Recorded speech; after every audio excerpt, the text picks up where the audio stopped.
Brow recontouring is an oculoplastic surgery procedure that's performed for patients who are noticing a heavy or drooping sensation to their eyebrows.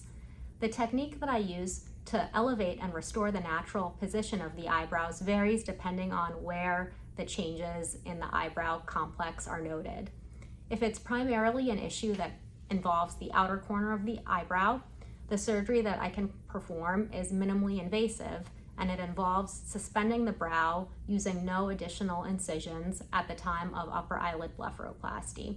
So I would remove some of the upper eyelid skin and tunnel up to refixate the brow fat pad a little higher to restore the anatomy and curvature of that outer tail.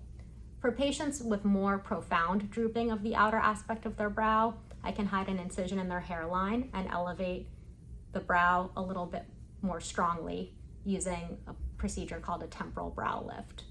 However, some patients are also noticing that there's a change in the midline aspect of their brow, or the glabella.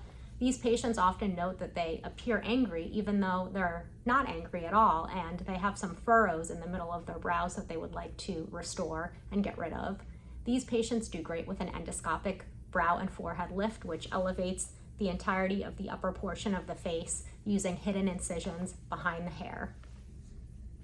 The anesthesia used for these surgeries varies from how invasive the procedure is. So for patients that are combining upper blepharoplasty with an internal brow pexy, this can often be performed in the office under local anesthesia with oral sedation. However, for patients who are having a more robust endoscopic lift performed, this is done at the surgery center or operating room under general anesthesia.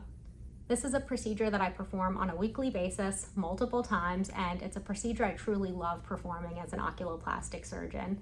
I believe that it restores the natural harmony of the entire face and helps our eyes be their most beautiful selves.